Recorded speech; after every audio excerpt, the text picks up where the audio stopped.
પોરબંદરના 3 માઇલ નજીક હાઈવે પરથી ગુરુવારે રાત્રે બાઇકમાં ક્રૂરતાપૂર્વક કતલ માટે લઈ જવાતા 3 ઘેટાનું સંસ્થા દ્વારા પોલીસની મદદથી રેસ્ક્યુ કરાયું હતું અને તેને ગૌશાળા ખાતે મોકલી અપાયા છે. પોરબંદરના Uday Karavadra charitable and animal welfare ટ્રસ્ટના પ્રમુખ ડોક્ટર નેહલબેન કારાવદ્રાએ આપેલ માહિતી મુજબ તેઓને ગુરુવારે તારીખ 17ના રોજ રાત્રે માહિતી મળી હતી કે કોઈ શખ્સ બગવતરથી પોરબંદર રોડ પર 3 ઘેટાને ક્રૂરતાપૂર્વક બાઇકમાં બાંધીને લઈ જઈ રહ્યો છે. આથી તેઓએ તપાસ હાથ ધરતા બોખીરાના 3 માઇલ પાસે આ શખ્સ જોવા મળતા પોલીસ કંટ્રોલ રૂમમાં ફોન કરતા પોલીસ પણ ત્યાં આવી પહોંચી હતી.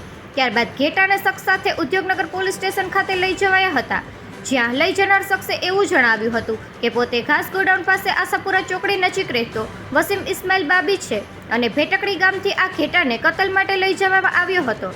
ત્યારબાદ આ શખ્સે રાજી ખુશીથી ઘેટા એનિમલ વેલફેર ટ્રસ્ટને પોલીસ સ્ટેશનમાં સોંપતા સંસ્થા દ્વારા તેને મિલપરામાં આવેલ આનંદ ગૌશાળા ખાતે મોકલવામાં આવ્યા હતા અને ત્રણેયનો જીવ બચી જતા સંસ્થા દ્વારા કોઈ ફરિયાદ કે કાર્યવાહી કરવા માંગતા નથી તેમ પણ જણાવ્યું હતું.